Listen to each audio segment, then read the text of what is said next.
Have you ever stopped to think about how a song can become a weapon? Today, we're going to dive into that really dangerous intersection of music, fame, and organized crime. It's a story that kicks off with an anthem and ends with a very, very serious accusation. I mean, wow. It really doesn't get more blunt than that, does it? This single sentence from a public denouncement is pretty much the core of what we're going to break down today. We're not talking about a bad review here. An artist is being labeled a terrorist for his work. And that really is the big question, isn't it?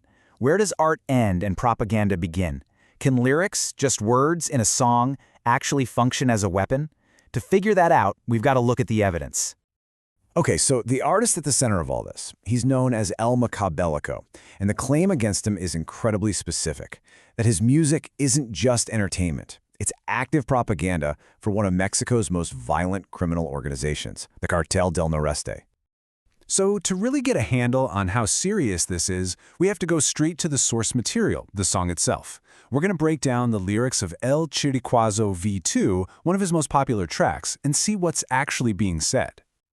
Now, to do this right, we need to understand the slang and all the references being used. You know, this isn't just everyday language. It's kind of like a coded conversation. So, all right, let's start decoding. Okay, boom. Right away, the lyrics drop this very specific name, La Tropa del Infierno. Now, that's not some vague, poetic phrase. It's a direct reference. But a reference to what exactly? And there it is. This is a direct hit. The Troop from Hell is the well-known paramilitary enforcement wing of the Cartel del Noreste. The song isn't being subtle at all. It's explicitly naming the exact group the accuser links it to. And it keeps going. The lyrics use another piece of very specific jargon, Los Monstruos, or the monsters. And the singer even claims ownership, saying, yes, that's us. So what are these monsters? Well, monsters are these things. They're custom-built, heavily armored trucks that cartels use like homemade tanks. So think about that. The song isn't just naming the group, it's referencing their specific, real-world tools of war. But the song's specificity goes even deeper. It moves from just talking about groups and equipment to actually pledging loyalty to individuals inside the cartel's command structure. Yeah, the song gives shoutouts to specific leaders by name, Comandante Mowgli, Pollo, Choco, and even gives a respectful nod to a top leader, Comandante Huevo. This isn't just telling a story anymore, it's a public declaration of allegiance to the whole command structure. Then the song's purpose kind of shifts. It's not just about glorifying the living.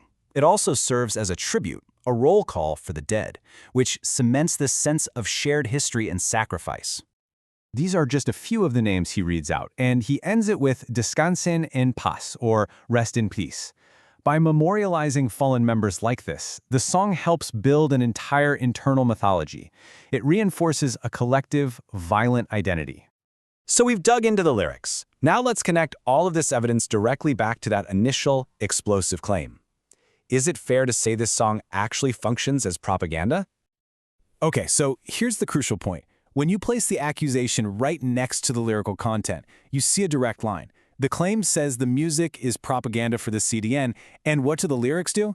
They specifically name the CDN's armed wing, its commanders, its equipment, and its fallen members. It all lines up. But you might be wondering, why does a cartel even need an anthem? Well, this goes way beyond just one song. It taps into this whole broader phenomenon of narcoculture, where music and media are actually used as strategic tools.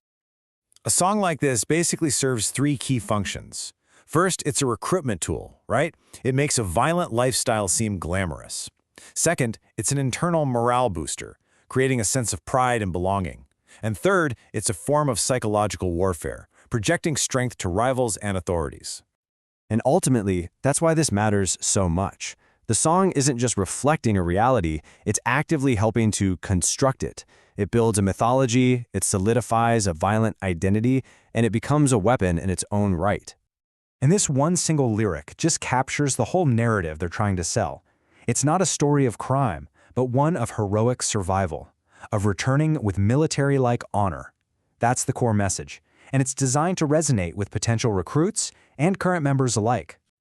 So when you analyze all the pieces, the specific names, the jargon, the strategic purpose, the song starts to look less like a simple piece of art and a lot more like what its accuser claims it is, a functional tool for a criminal organization. And that leaves us with this final, really difficult question. In a world where culture can be weaponized, how do we distinguish between an artist who's just documenting the world they see and one who is actively promoting it? Where exactly do you draw the line?